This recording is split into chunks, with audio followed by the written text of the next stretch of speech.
jail doesn't work. For me, it never did. Ellie Donahue was in and out of jail for years, always because of her drug addiction. I can't even count the times that I had sat in jail. And I went to jail, and I can remember sitting in a holding cell and just being like, you know, God, I'm done. There has to be something different. That something ended up being Drug Court. It's a program designed to give addicts continuous, intense treatment to help try and kick their addiction and to solve an expensive dilemma for the justice system. As addicts, we need to have responsibility and accountability because for so long we never did, you know, and that's what Drug Court does. And jail or prison does not do that. They don't, you go and do your time and then you're out and then you're supposed to be rehabilitated, and that's not the case. Each day a drug addict sits in jail, it costs you, the taxpayer. According to the West Virginia Division of Corrections, to keep someone in jail in West Virginia per day, it's more than $48. For prison, it's much more at almost $78 a day. The majority of that money comes from taxpayers. In 2015, more than 11% of inmates in West Virginia were put in jail for drug-related offenses. Either go to jail, be in there for a few years, lose my family, or do the program and be able to retain my family. Jukes is currently participating in the Drug Court program. The state currently has 27 operating adult drug courts serving 45 counties. And these programs are much cheaper than housing someone in jail or prison. According to the West Virginia Supreme Court, on average, it costs almost $6,000 per person in drug court and a little more than $7,000 for someone who graduates the program.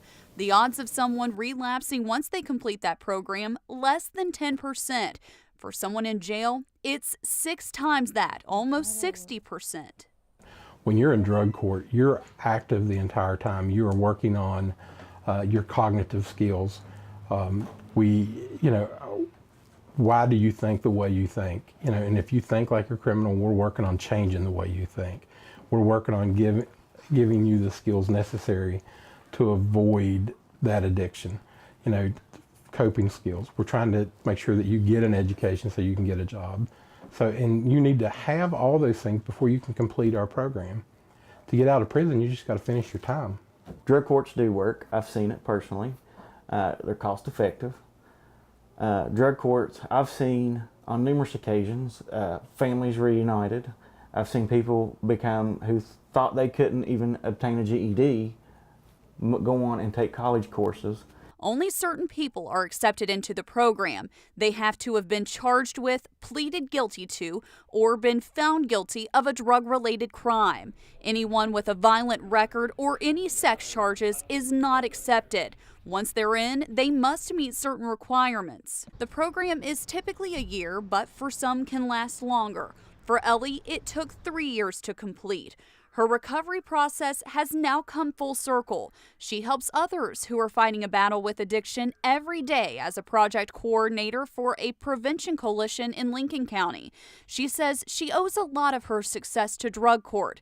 Her road to recovery was long and hard. I never forget the last time I ever used. It always stays very, very true in my mind.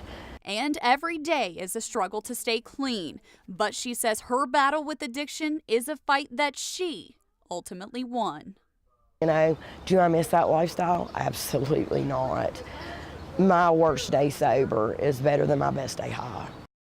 Some officials say they realize drug courts aren't going to help solve the drug epidemic, but that it's a step in the right direction. Others disagree and say they're skeptical about whether drug courts truly help participants overcome their addiction. We did reach out to the West Virginia Division of Corrections for a comment. A spokesperson released the following statement saying, in part, West Virginia is being smart on crime by implementing the landmark reforms of Governor Tomlin's Justice Reinvestment Initiative. Research shows that substance abuse plays a major role in crime generally and the repeat offenses that send former inmates back behind bars. Justice Reinvestment recognizes that reality to identify ways to help offenders return to lawful and productive lives. As far as drug courts, the West Virginia Supreme Court says they are working to have a drug court serve every county. They're currently trying to establish 4 new adult drug courts that would serve an additional 8 counties, bringing the total number of counties served by a drug court to 53.